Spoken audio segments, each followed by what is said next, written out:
ओम नमो भगवते वासुदेवाय। ओम नमो भगवते वासुदेवाय। ओम नमो भगवते वासुदेवाय। ओम नमो भगवते वासुदेवाय। ओम नमो भगवते वासुदेवाय। ओम नमो भगवते वासुदेवाय। नारायणं नमस्कृत्यं नरं चैव नरोत्तमं देवीं सरस्वतीं व्यासं ततो जयमुदीरये।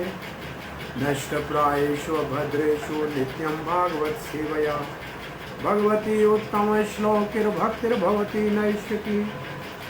कृष्णाय वासुदेवाय देवकी नंदनाय च नंदगोपकुमाराय गोविंदाय नमो नमः। जय श्री कृष्ण चैतन्य प्रभु नित्यानंद श्री अद्वैत गदाधर शिव सदि गौर भक्त वृंद। हरे कृष्णा कृष्णा कृष्णा हरे हरे, हरे राम राम राम हरे हरे। हरे कृष्णा।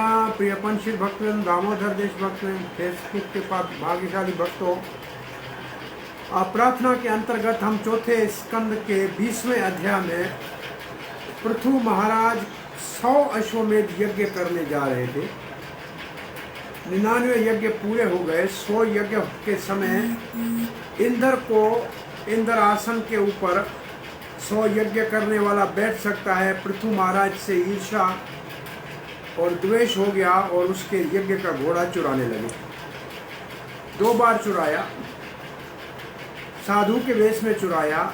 अत्रि पुरोहित ने मना किया और उस वक्त ब्रह्मा जी ने आके कहा कि बेटा क्या यज्ञ करने की पृथु, आपको भगवान अवतार हो, आप यज्ञ को समाप्त कर दो। आज इंद्र साधु के वेश में चोरी कर रहा है, कल ऐसे साधु के वेश में लोग चोरी करने लगेंगे तो बहुत बड़ा उत्पाद मच जाएगा संसार के अंदर। और पृथु महाराज ने ब्रह्मा जी की आज्ञा का पालन किया और 100वां यज्ञ पूरा करने के बजाय समाप्त किया। उस समय भगवान विष्णु प्रकट हो गए, परंतु भगवान विष्णु अकेले नहीं आए, इंद्र को साथ लाए। और वो इंद्र जो पृथु के यज्ञ को निष्फल बनाने के लिए उसके यज्ञ का अश्व घोड़ा चुरा रहा था, और भगवान दोनों में समझौता कराने लगे। पृथु महाराज को उपदेश देने लगे कि शरीरों के स्तर के ऊपर तो द्वेष होता है, ईर्ष्या होती है, भेद होता है, परंतु जो आत्मा के स्तर पे होता है उसके अंदर ऐसा कोई भेदभाव होता नहीं है। और पृथु आप तो भक्त हो, आपको क्षमा कर देनी चाहिए इंद्र को। और भगवान ने कहा कि मैं अति प्रसन्न आपसे हुआ हूं, आपको जो चाहे मुझसे वर मांग लो। इंद्र बड़ा लज्जित होकर पृथु के चरण छूने के लिए नीचे झुका और पृथु महाराज ने उसको गले लगा दिया, उसको क्षमा कर दी। और केवल क्षमा नहीं कर दिया, उसको अपने हृदय से लगा लिया। प्रभुपाद जी ने लिखा है कि ऐसे बहुत उदाहरण इतिहास में हैं जहां भक्तों ने अपराध करने वालों को क्षमा कर दिया।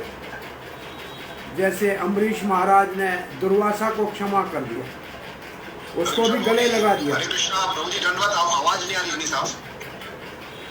आवाज तो है। हरे कृष्णा। आवाज नहीं है? हरि बोल। आवाज है कि नहीं है? हरे कृष्णा। हरि बोल। आवाज है कि नहीं है प्रभु?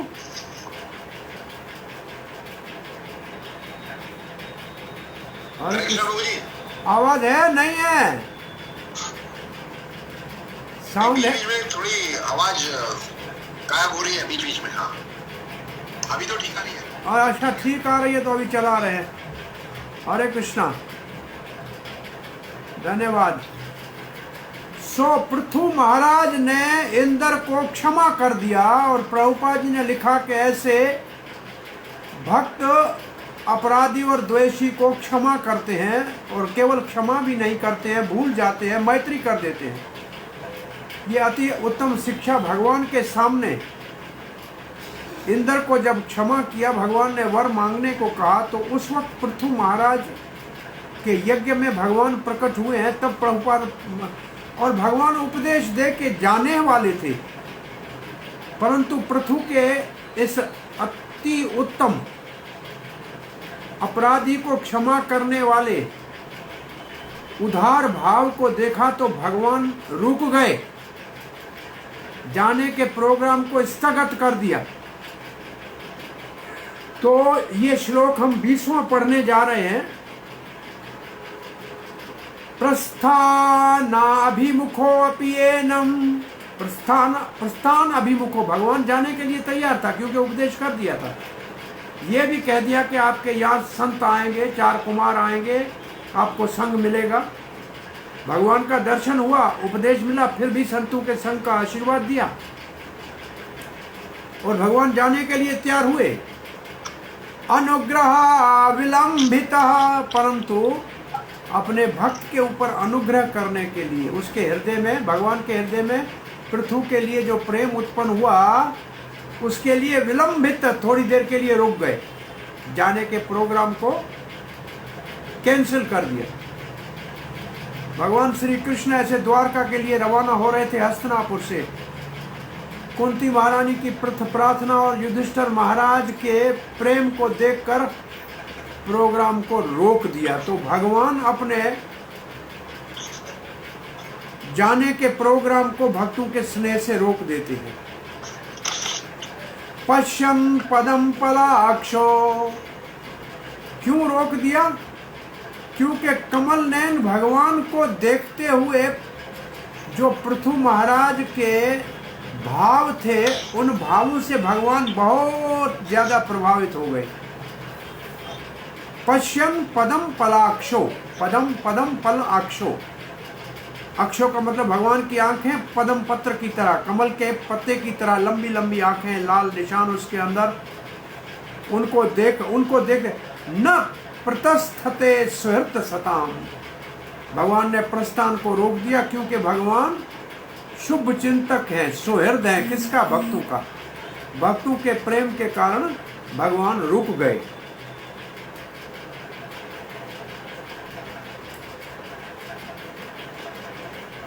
तो यहाँ प्रभुपाद जी लिखते हैं, सुहृद सताम बहुत महत्वपूर्ण शब्द है।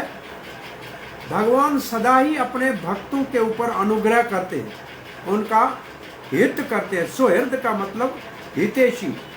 प्रभुपाद जी अपने सारे शिष्यों को लिखने वाली चिट्ठियों के नीचे लिखते थे, आपके शुभ चिंतक, जो आपके शुभ चिंतक सुहृद आपके। तो चिट्ठियों के, सबके अपने शिष्यों के चिट्ठियों में सुहृद लिखते थे। भगवान भक्तों से प्रेम करते हैं, गुरु शिष्य से प्रेम करते हैं, तो उसके लिए शब्द होता है सुहृद। सुहृद, मित्र और बंधु, ये शब्द लगते एक जैसे लेकिन सब में अंतर है।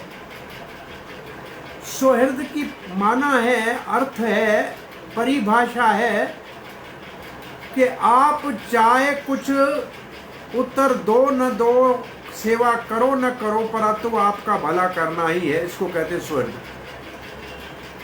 मित्र है कि आप काम आओगे तो हम आपके काम आएंगे, ये है मित्र, आप करो तो करेंगे।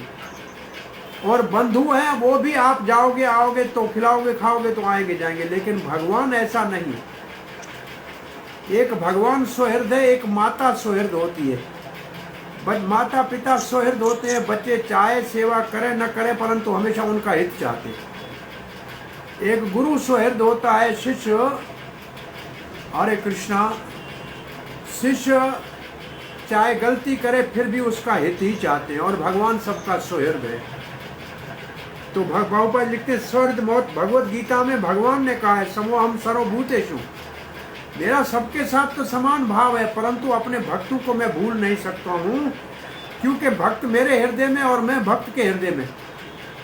प्रभुपाद जी उदाहरण देते हैं कि एक बाप के कितने ही बेटे हों, लेकिन एक जो सेवाधारी है उसको बहुत प्रिय लगता है। है तो सबके लिए खाने पीने की व्यवस्था है, सबको पढ़ाना लिखाना है, वो तो कर ही रहे हैं। ऐसे भगवान सबके लिए बराबर है, सबको हवा दे रहे हैं सांस लेने के लिए, भोजन की व्यवस्था सबके लिए, सूर्य सबके लिए, परंतु स्नेह और प्रेम जो है वो विशेषों के लिए है। और इसके लिए प्रभुपाद ने यहाँ अद्भुत उदाहरण दिया है।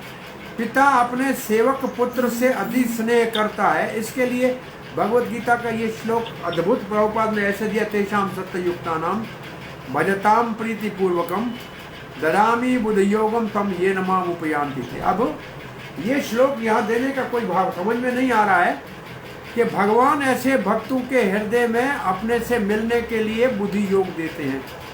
इसका मतलब सुहृद भगवान का क्या करते हैं अपने भक्त के लिए, उसके हृदय में भगवान के पाने का रास्ता स्वयं बताते हैं।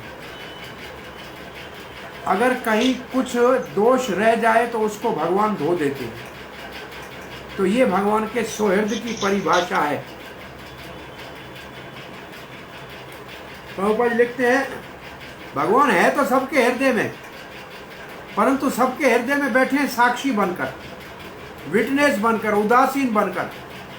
परंतु भक्तों के लिए वही भगवान मार्गदर्शन हो जाते हैं, उंगली पकड़ के चलाने का काम करते हैं। इसलिए भक्त कहीं गलती नहीं कर सकता, भक्त को गलत मार्ग के जागू पर जाने ही नहीं देंगे। और ये भगवान का भक्तों के प्रति पक्षपात है। ब्रह्मा जी लिखते हैं कि भगवान मेरे हृदय में विराजमान है, इसलिए मेरी वाणी कभी गलत नहीं बोलती। नमे भारती, भारती कहते हैं वाणी को, मेरी वाणी गलत बोलती नहीं है, मेरा विचार गलत मार्ग पे जाता नहीं है, क्योंकि भगवान मेरा अंदर से मार्गदर्शन कर रहे हैं। मैंने उनको हृदय में विराजमान कर लिया है। आगे पृथु महाराज की स्थिति को वर्णन करते हुए लिखते हैं, व्यासदेव सुखदेव महाराज बोल रहे हैं परीक्षित को, और विदुर जी को मैत्रेय जी सुना रहे हैं हरिद्वार में। सादिराजो रचितांजलि हरिम विलोकितम न असक्त अश्रुलोचन न किंचन उवाच सबाशपविकल्लवो हृदयोपगुह्याम अमुम अदाद अवस्थित स आदि राजा। वो पृथु को कहते हैं, पृथु को कहते हैं आदि राजा। पृथु शब्द का अर्थ है प्रथम, प्रथम मतलब पहला। ये पहला भगवान का शक्ति अवेश अवतार है, जो है जिसने राजा का कार्य कैसे होना चाहिए ये सिखाया है। तो पृथु को कहते हैं आदि राजा। जैसे भगवान आदि पुरुष है, ऐसे पृथु आदि राजा है। स आदि राजा रचिता अंजले, रचित अंजले, रचित अंजले, दोनों हाथ अपने जोड़ लिए भगवान के सामने प्रार्थना के भाव से। हरिम, हरि के सामने। विलोकितम, देखना चाह रहे थे परंतु देख नहीं। न असक्कत अश्रु लोचना, आंखों में इतने अश्रु बह रहे थे आनंद के। उनको अष्ट सात्विक, हरे कृष्णा, उनको अष्ट सात्विक भाव ऐसे प्रकट हो रहे थे, अश्रु बह रहे थे, इसलिए आंखों से भगवान को देख नहीं पा रहे थे। हाथ जोड़ ले रहे, लेकिन आंखों में आंसू की धाराएं बह रही थी, भगवान का दर्शन नहीं हो पा रहा था। न किंचन अवाच, और बोल भी नहीं पा रहे थे। बोल क्यों नहीं पा रहे थे? सभाषप विलो विकल्लवो, गला रुंध गया था। न बोलने के लिए गला काम कर रहा था, न देखने के लिए आंखों से अश्रु बह रहे थे, देख नहीं पा रहा था, बोल नहीं पा रहा था। और हृदय उपगुह्याम, और जो उनका हृदय था उसमें उन्होंने भगवान को आलिंगन कर लिया। देख नहीं पा रहे थे, बोल नहीं पा रहे थे, लेकिन अपने दिल में मानसिक रूप से भगवान को अपनी भुजाओं में भर लिया, भगवान को आलिंगन कर लिया। हृदयोपगोह्यमं अदाद अवस्थितः। ऐसे भगवान श्री कृष्ण जब द्वारका में पहुंचे हैं तो द्वारका के रानियों ने,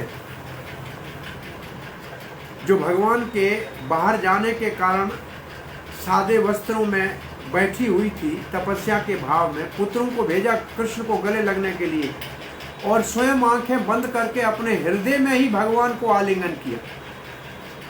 ऐसे भीष्म पितामह के लिए लिखा है, सरसैया के ऊपर सोए हुए आंखें बंद कर कर श्री कृष्ण को अपने हृदय में ही ध्यान में उसका ध्यान करने लगे। तो ये बहुत अच्छा साधन है भगवान के चरणों को लपट जाना अपने हृदय में। तो यहाँ लिखा है, आदि राजा पृथु, आंखें अश्रुओं से भरी हुई थी, गला रुंध गया था, इसलिए न देख पा रहा था न पूरी तरह से बोल पा रहा था, परंतु उन्होंने अपने हृदय में खड़े खड़े भगवान को आलिंगन कर लिया और दोनों हाथ जोड़ के खड़े हो गए। अब यहाँ चक्रवर्ती पाद लिखते हैं, पहले भगवान ने की कृपा। क्या भगवान ने कृपा की? कि भगवान अपने प्रोग्राम को, जाने के प्रोग्राम को परिवर्तन कर दिया, रुक गए। और अब लिखा है, अब पृथु की अद्भुत भक्ति का जो है वर्णन हो रहा है। तो पृथु अपनी अद्भुत भक्ति भाव में विभोर हो गए, अष्ट सात्विक भाव हो गए, भगवान को हृदय में गले लगा लिया। तो भगवान कृपा करते हैं तो भक्त की भक्ति भी अति अद्भुत होती है। प्रभुपाद जी आदि राजा की परिभाषा देते हैं कि ब्रह्म संहिता में जैसे भगवान को आदि पुरुष कहा गया है, ऐसे पृथु को आदि राजा कहा गया है। क्यों कहा गया है? क्योंकि वो एक उदाहरण राजा थे। आदि राजा है, उदाहरण राजा है, बहुत बड़ा भक्त है, और भक्त के साथ साथ विश्व विजेता है, पूरे विश्व के ऊपर विजय प्राप्त की थी, और अपने राज में कोई भी दुष्ट पापी नहीं रहने दिया, सबको सुधार दिया। इतने शक्तिशाली थे कि इंद्र के समान वीर थे। इंद्र के समान वीर क्या, इंद्र उनके चरणों में प्रणाम करने आ गया था। इंद्र उनके यज्ञ का घोड़ा चुराने में असमर्थ था। पृथु के पुत्र ने ही इंद्र को भगा दिया था। उसका नाम ही, पृथु के पुत्र का नाम ही है अश्वविजय। घोड़े को वापस लेके आया इंद्र से। तो उसके पृथु महाराज की महानता का वर्णन कर रहे हैं। उन्होंने अपने प्रजा को सुरक्षा दी। पुत्र के आंखें जैसे पलकों को सुरक्षा, पलके जैसे आंखों को सुरक्षा देती है, ऐसे पृथु महाराज ने अपनी प्रजा को सुरक्षा दी। और क्या सुरक्षा क्या दी? कि उनको सारे शुभ कर्मों में, भक्ति के कर्मों में भगवान के लगा दिया। उनसे एक पैसा भी कर के रूप में नहीं लिया जिससे उन्होंने स्वयं कुछ भोग किया हो, परंतु जो लिया आपातकाल में उनकी सेवा में लगाया। प्रभुपाद जी कहते हैं अपने लिए कि हमने पूरे विश्व के अंदर प्रचार किया, करोड़ों अरबों रुपये भगवान श्री कृष्ण की सेवा के लिए आए, लेकिन हमने एक फूटी कोड़ी भी अपने इंद्रिय तृप्ति के लिए उपयोग में नहीं लाया। जो चीजें भगवान के लिए मिली भगवान की सेवा में लगाया। भगवान के भव्य मंदिर बनाए, गौशालाएं खोली, पुस्तकों का छापने का कार्य किया। एक पैसा भी व्यक्तिगत रूप से मैंने अपने इंद्रिय भोग के लिए उपयोग में नहीं किया। और यहाँ लिखा है पृथु महाराज ने एक पैसा भी किसी से कर लेके भोग नहीं किया, जो कर लिया आपातकाल में प्रजा के ऊपर ही खर्च किया। बहुत प्रभुपाद ने ऐसे अपने मुख से कहा है एक बात और प्रभुपाद जी कहते उनकी आपातकाल में रक्षा की। आपातकाल क्या है? या जिसको कहा जाए कैलेमिटी। कैलेमिटी का मतलब है ऐसे कोई आपातकाल, कोई ऐसे भूकंप आ जाए, सुनामी आ जाए। लेकिन सबसे बड़ा आपातकाल क्या है? प्रभुपाद ने यहाँ अद्भुत एक परिभाषा लिखी है आपातकाल की। भगवत बेमुख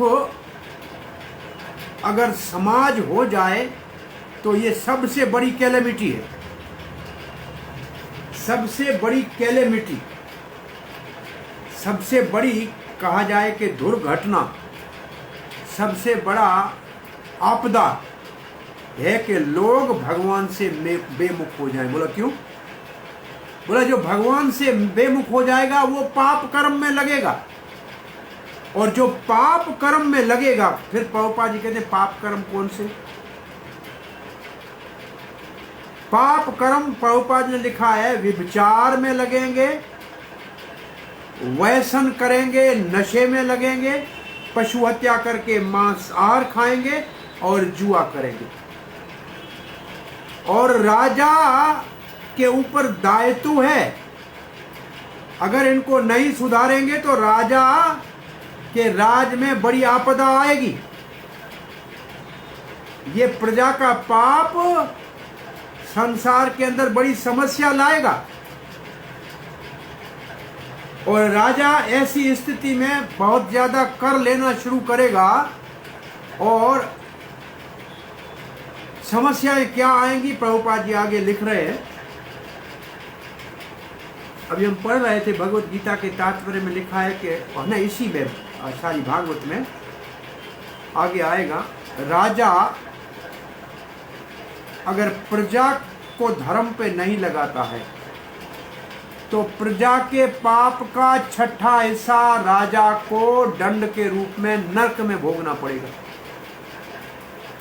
पाप करेगी प्रजा और छठा हिस्सा उसका भोगना पड़ेगा राजा को।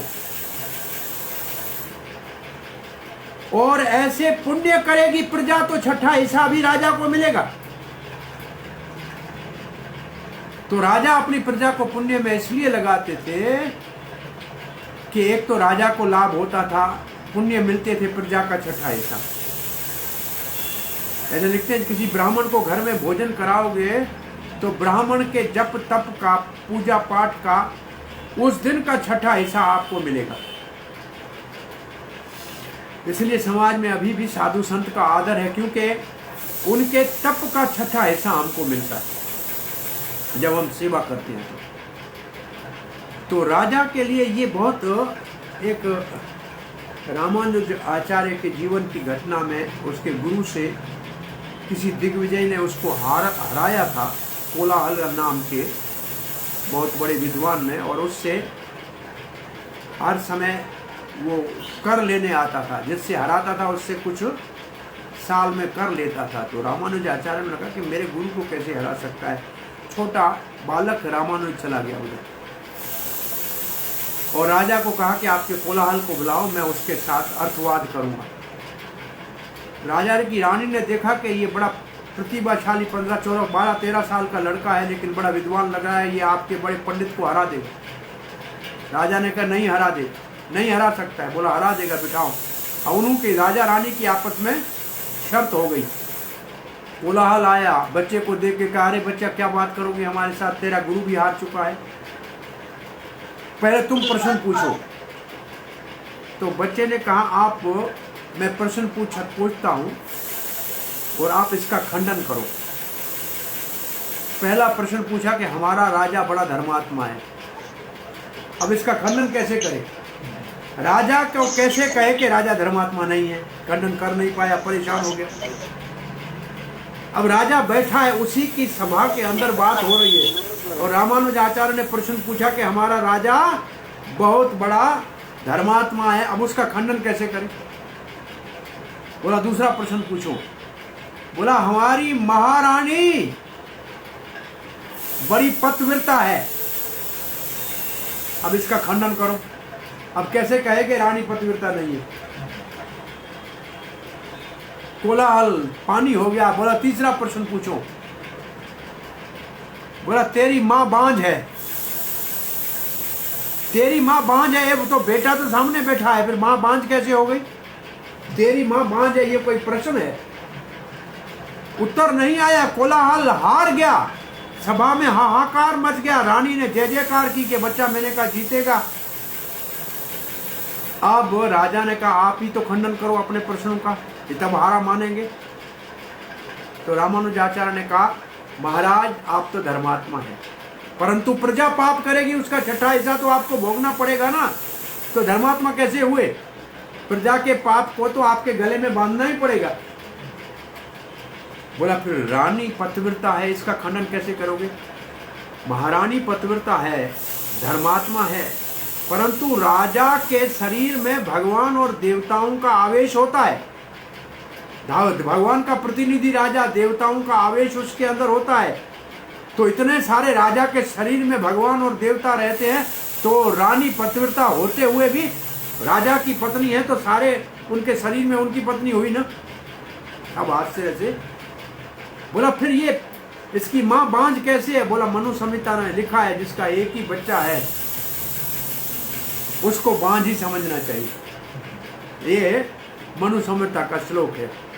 तो यहाँ ये बात हमको इसलिए याद आई कि यह लिखा है कि सबसे बड़ी आपदा संसार में है, लोग ये 4 पाप कर्म करते हैं। भगवान से बेमुख होते हैं तब ये 4 पाप कर्म करते हैं। भगवान से बेमुख होना मतलब धर्म से बेमुख होना, क्योंकि भगवान रामो विग्रहवान धर्मः, भगवान ही साक्षात धर्म का स्वरूप है। तो धर्म के ये 4 विनाशक पाप हैं जो धर्म का नाश करते हैं। तो भगवान से बेमुख होगा, पापी बनेगा, 4 पाप करेगा, और इन 4 पापों के कारण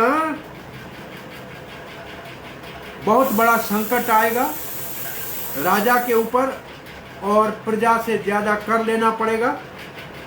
परंतु पृथु आदि राजा ने ऐसा काम नहीं किया। पृथु महाराज जैसा कोई शुद्ध भक्त राजा होगा, प्रभुपद लिखा है प्रथम श्रेणी का महाराजा होगा, तो हमको पृथु के व्यवहार से ये पता लगता है वो कितना आनंदित है भगवान को देखकर। ये है उत्तम भक्त की पहचान। आनंद में है, बाहर से भी अंदर से भी। बाहर से आंखों में अश्रु है, गला रुंध गया है। चैतन्य महाप्रभु ने कहा भगवान के नाम लेते हुए नयनम गलदश्रुधारया वदनम गदगद रुद्धया गिरा पुलकैर विपुतम पुलकैर निचितम विपु कदा वपौ कदा तव नाम ग्रहणे भविष्यति। भगवान सामने हो या भगवान का नाम, आंखों में अश्रु, गला रुध जाए, रोमांच हो जाए, ये कब होगा? और पृथु महाराज में ये सब हो रहा था, और अंदर से भगवान को आलिंगन किया था और बाहर से ये सब दिखने में आ रहा था। ये शुद्ध भक्ति के लक्षण है। प्रभुपाद जी कहते हैं आज की बात, प्रभुपाद जी उस दिन की बात कर रहे हैं जब ये तात्पर्य रात को लिख रहे हैं। मुंबई में, बॉम्बे के पत्रों में आया है। क्या आया है? बोला सरकार ने जो गांधी के अंग्रेजों को जब कहा था कि भारत छोड़ जाओ आंदोलन चला था, उस जमाने से जो शराब बंद था, सरकार ने उस कानून को रद्द कर दिया है और आज से सरकार शराब को बेचेगी। प्रभुपाद कहते हैं आज ये बॉम्बे में सरकार की तरफ से घोषणा। सामान्य जनता के लिए शौचालय आदि है ना, वहां जाके बेचते थे। वैसे शराब शब्द का अर्थ है सड़ा हुआ पानी, आपका मतलब होता है पानी, शराब मतलब सड़ा हुआ पानी। ये सब कचरा सड़ जाता है, उससे शराब बनाते हैं, वो फलों को सड़ा के या किसी से भी।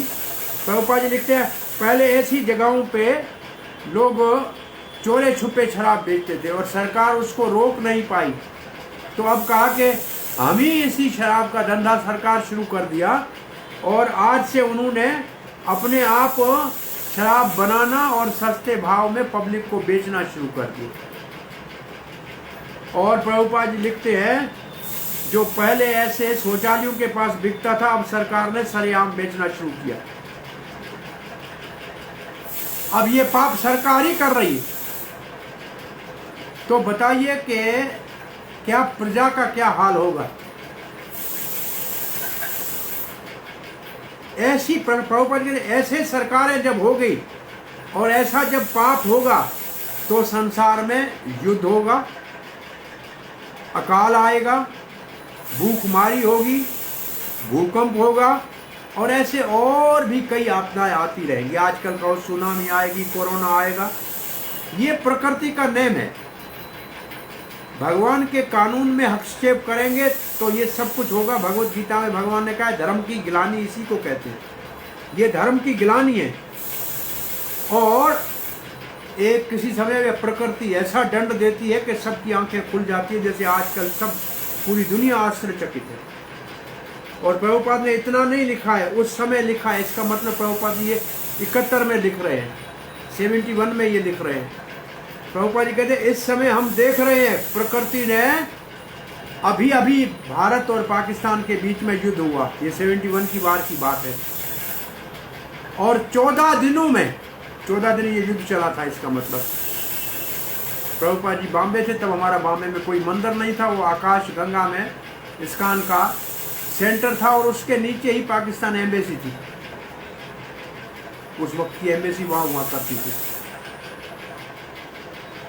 और ब्रह्मानंद उस वक्त में कराची में प्रचार करने आए थे। उस समय हम कराची में थे। वो हमारा 12वीं पास करके हम मेडिकल के एजुकेशन के प्रतीक्षा में थे कि हमारी एजुकेशन हो, एंट्री होगी MBBS में। और उस वक्त में जो युद्ध के समय ब्लैक आउट थी, उस समय ब्रह्मानंद वहाँ प्रचार करने के प्रभुपाद जी के कहने के ऊपर पाकिस्तान में कराची वो एंटर हुआ था बाय फुट तुर्की से होता हुआ। उस रास्ते से पंजाब में तो उसके मुंह के ऊपर लोगों ने फूका। यूनिवर्सिटी में प्रचार करते हुए लिखता है स्वयं। कराची में कुछ हिंदू के समाज के अंदर जो पुराने मंदिर है वहाँ प्रचार कर रहा था। प्रभुपाद लिखते हैं 14 दिन ये युद्ध चला और कितने कितने कितने आदमी मारे गए, कितने धन का विनाश हुआ, इसकी गिनती नहीं की जाती, की जा सकती है। और सारा विश्व परेशान हुआ। कितना परेशान हुआ विश्व सारा। अमेरिका का वहाँ से एक जहाज चला, रशिया का जहाज दूसरे तरफ से चला, बहुत बड़ा। और उसी समय 71 में ये बांग्लादेश अलग हुआ तो ये पूरी दुनिया के अंदर भूचाल आ गया था। प्रभुपाद ने कहा ये है पाप का परिणाम जो दुनिया सारी ने देखा। अब प्रभुपाद जी लिखते क्या है, ये पाप का परिणाम है। अब कहते कृष्ण भावना अमृत संग लोगों को पवित्र और शुद्ध बनाने के लिए और सिद्ध बनाने के लिए है। पाप से बचाने के लिए पवित्र करना है और भक्ति सिखा के सिद्ध करना है। ये कृष्ण भावना का उद्देश्य है। अगर कोई प्रभुपाद कहते पूरा शुद्ध ना हो, थोड़ा भी शुद्ध हो जाए, आधा भी शुद्ध हो जाए, जैसे भागवत में लिखा है नष्ट प्रायेषु अभद्र, प्राय पाप नष्ट हो जाए तो कुछ रह जाए कोई बात नहीं। तो कृष्ण भावना में कम से कम उसका रजोगुण और तमोगुण जिसका प्रभाव है काम और लोभ, ये कम हो जाएगा और जनता की भौतिक बीमारी का बुखार कम होने लगेगा। वो थोड़े से दुख से निवृत्त होकर सुख का अनुभव कर सकेंगे। और ये संभव कैसे है, जब हम शुद्ध भागवत का संदेश विश्व भर में ब्रॉडकास्ट करें। श्री प्रभुपाद ने भारत में बैठे हुए पहले स्कंद भागवत के अंदर इस्कान की स्थापना से पहले ही लिखा था कि भागवत का संदेश विश्व में प्रचार न करने के कारण भारत के इस एक कमी के कारण सारा संसार अशांत है। संसार की अशांति का कारण भारत के ऊपर है, क्योंकि उन्होंने भागवत धर्म का प्रचार नहीं किया। और प्रभुपाद जी कहते भागवत धर्म का प्रचार या कृष्ण भावना का प्रचार केवल एकमात्र साधन है जिससे लोगों का हृदय शुद्ध किया जा सकता है, पाप से बचाने से और भक्ति सिखाने से उनको सिद्ध किया जा सकता है। नहीं तो बहुत बड़ा आप कारखाने लगाओ, हजारों लाखों करोड़ों अरबों रुपए जो है सुरक्षा के लिए सेना के ऊपर लगाओ, ये सारा धन बंदूक के गोलियों के रूप में जल जाता है, कुछ उसका लाभ नहीं होता, सब समाप्त हो जाता है। प्रभुपाद गन पाउडर के रूप में सब खत्म हो जाता है। दुर्भाग्य से इतना खर्च कर रहे हैं गोला बारूद के ऊपर। दुर्भाग्य तो ये है, अगर उनको कहते हैं कि थोड़े उधार हो जाओ, कृष्ण भावना के कार्य को संसार में प्रचार करने के लिए सहायता करो, तो बिल्कुल उसके लिए मना कर देते हैं और बहुत रिलक्टेंट है। प्रभुपाद जी लिखते हैं, ये प्रभुपाद जी का 71 के भावनाएं हैं उस वक्त के संसार के समस्याओं को राजाओं की कहा जाए कि शासन में भगवत शिक्षा के अभाव के कारण प्रजा में जो पाप और उसका परिणाम संसार भोग रहा था, उसके ऊपर ये टिप्पणी लिखी है और उसका उदाहरण दिया है कि शराब का एक तरफ से पुराना कानून रद्द करके और बेचना शुरू किया और लड़ाई का सामने से लाखों का खर्चा भरना पड़ गया और कितने आदमी मरवाने और मरने पड़े। तो ये प्रभुपाद जी यहाँ लिख रहे हैं, इतना सारा खर्चा सरकार सब चीज़ों के ऊपर करती है, लेकिन भागवत धर्म के प्रचार के लिए न सरकार न धार्मिक या धनवान सहायता कर पा रहे हैं। ये कार्य बड़े स्तर के ऊपर होना चाहिए ताकि कम से कम कुछ थोड़े भी पवित्र लोग होंगे तो संसार में सुख शांति का अनुभव किया जा सकता है। परंतु जैसी परिस्थिति आज है, प्रभुपाद जी लिखते हैं, तो समय समय के ऊपर ऐसी आपदाएं आती रहेंगी, ऐसे युद्ध होते रहेंगे और उसका वो है कृष्ण भावना को न स्वीकार करने का परिणाम क्या है? कृष्ण भावना को लोग स्वीकार नहीं करते हैं, उसका यही परिणाम है। अब 22वां श्लोक आज पढ़ लेते हैं। 23वें में पृथु महाराज की प्रार्थना है, वो हम फिर आगे शुरू करेंगे। अथ अवमरज्याश्रु कला विलोकयम् अतृप्त दृग्गोचरम् पुरुषं पदा स्पृशन्तं क्षितिम् अंस उन्नते विन्यस्तः हस्त अगरं पुरअंग विदिश्वत् विधिवशः विद्वेषः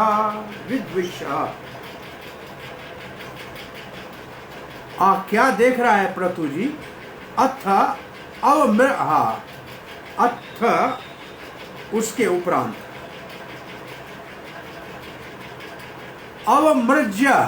अवमृज्य का मतलब अपने आंखों के आंसू को साफ किया। अवमृज्य अश्रु कला, आंखों से जो आंसू बह रहे थे उनको अपने हाथ से पृथु महाराज ने साफ किया।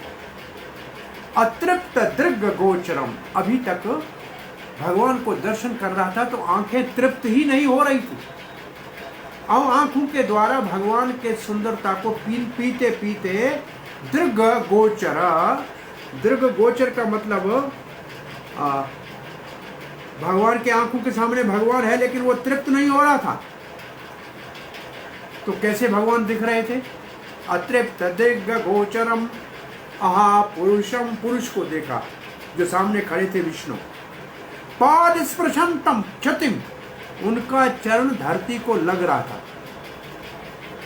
इसी के ऊपर तात्पर्य लिखा है।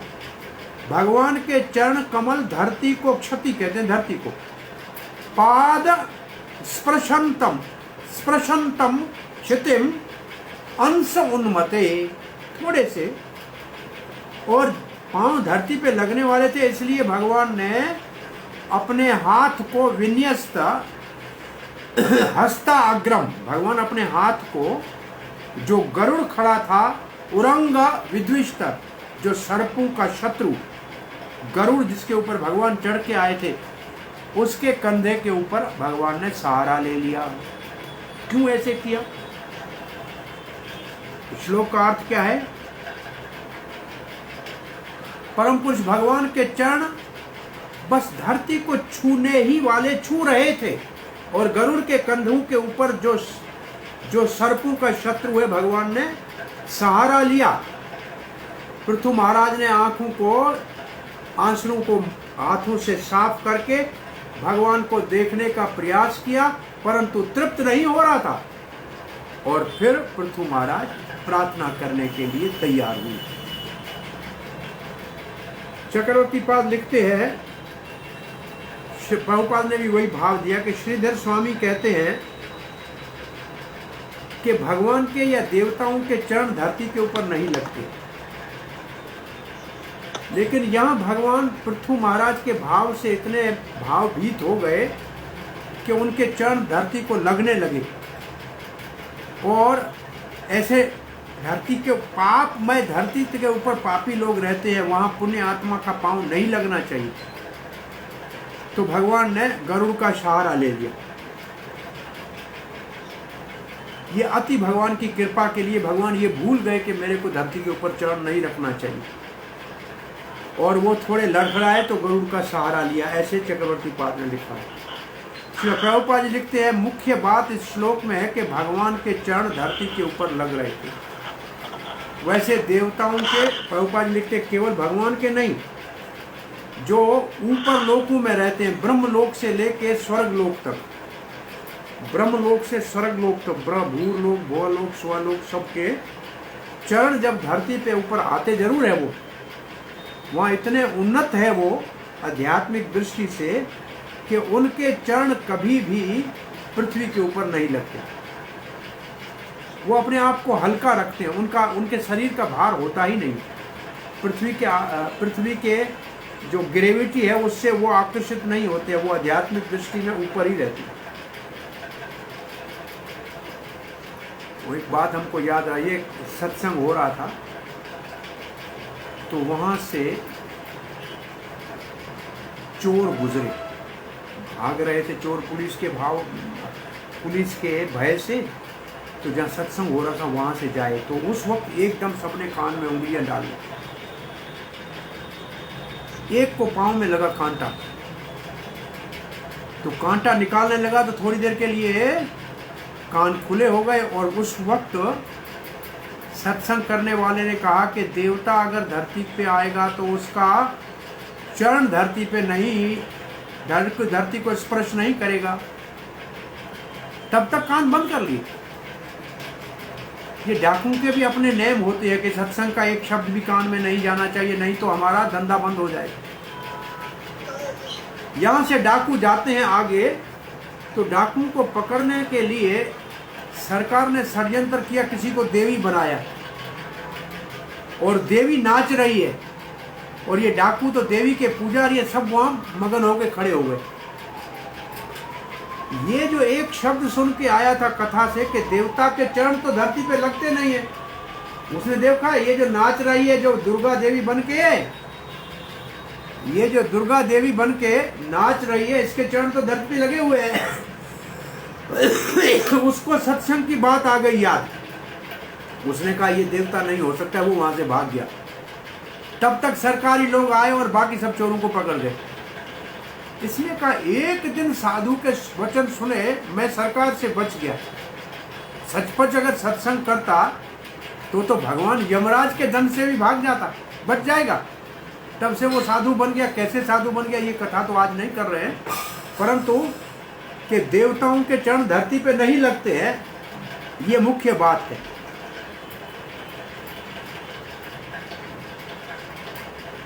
सीता माता के लिए भी जब अशोक वाटिका में है तो अमृत इंद्र ने भेजा था कि कहीं यहाँ आपदा ना हो, कुछ खाना पीना खाएगा ही नहीं इनका।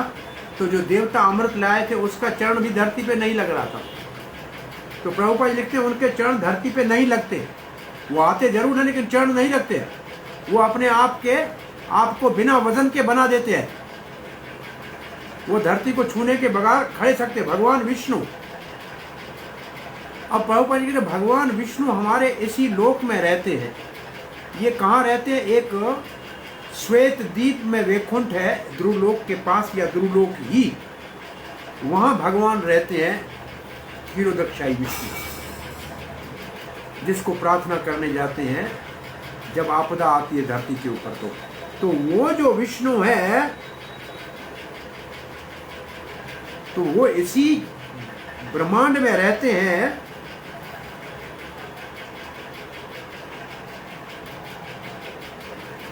और इसीलिए वो कभी कभी देवताओं की तरह धरती को पांव नहीं छूते हैं उनके।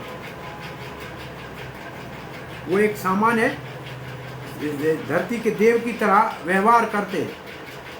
तो जब वो पृथु महाराज के वहां पहले प्रकट हुए तो उनके चरण धरती पे नहीं लग रहे थे, परंतु जब पृथ्वी महाराज के भक्ति के भाव से प्रभावित हो गए, उनके चरित्र को देखा तो एकदम वो परम पुरुष भगवान जो नारायण वैकुंठ वाला है उस भाव में आ रहे, और उनके हृदय में पृथु के लिए इतना प्रेम और स्नेह उत्पन्न हुआ कि वो धरती के ऊपर चरण उनके छूने लगे।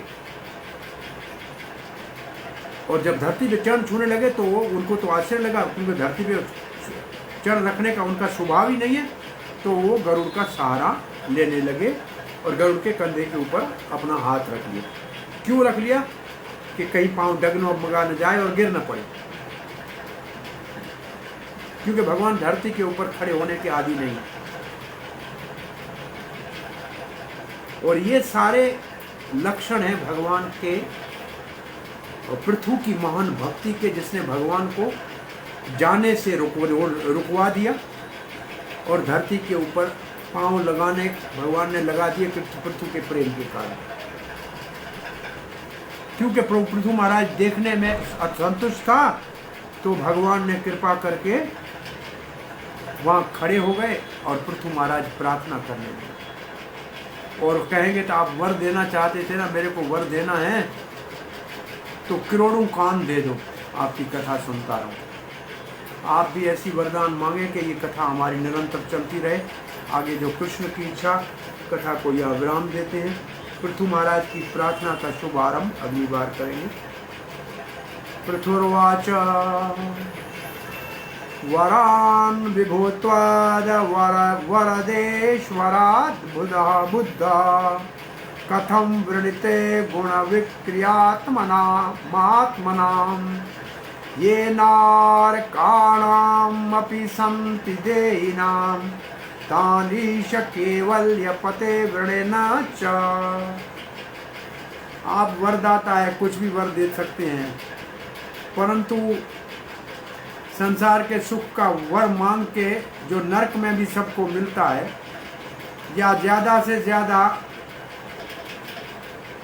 कर्मी लोग स्वर्ग मांगते हैं और ज्ञानी लोग ब्रह्म में लीन मुक्ति का वर मांगते हैं, ये दोनों मुझे नहीं चाहिए।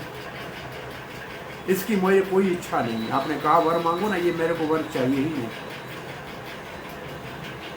क्योंकि ये तो प्रकृति के तीनों गुणों के प्रभाव से लोग मांगते हैं। भक्ति तो तीनों गुणों से ऊपर है। तो ये पृथु महाराज का भाव है। यहाँ कथा को विराम देते हैं। हरे कृष्ण। कोई प्रश्न है, जिज्ञासा है? हाँ जी, हाँ हरे कृष्णा। हेलो मनोज जी बोलिए। बोल रहा हूँ जी। हाँ मनोज जी बोलिए। हरे कृष्ण। सक्सेना जी। प्रभु जी, आज मेरा जन्मदिन है, इसके लिए आपको दंडवत प्रणाम। हरे कृष्णा। आपका है, आपको जन्मदिन की शुभकामनाएं। 100 साल सदा श्री कृष्ण की कथा सुनते रहो। हरि बोल। जय हो। हरे कृष्णा प्रभु जी। हरे बस आपका आशीर्वाद मिल जाता है ना। बस कृष्ण की कृपा से सब सदा मन भगवान में।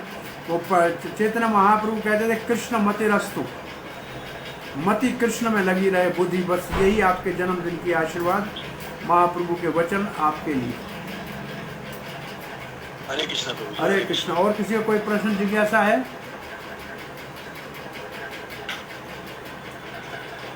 श्रील प्रभुपाद की जय, गौर भक्तवृंद की जय, निताई गौर प्रेमानंदे, ठाकुर प्रभु जी की, हरे कृष्णा। प्रभुपाद की जय अनंत कोटि वैष्णव वृंद की जय। और प्रेमानंदे। धन्यवाद। कृष्णा।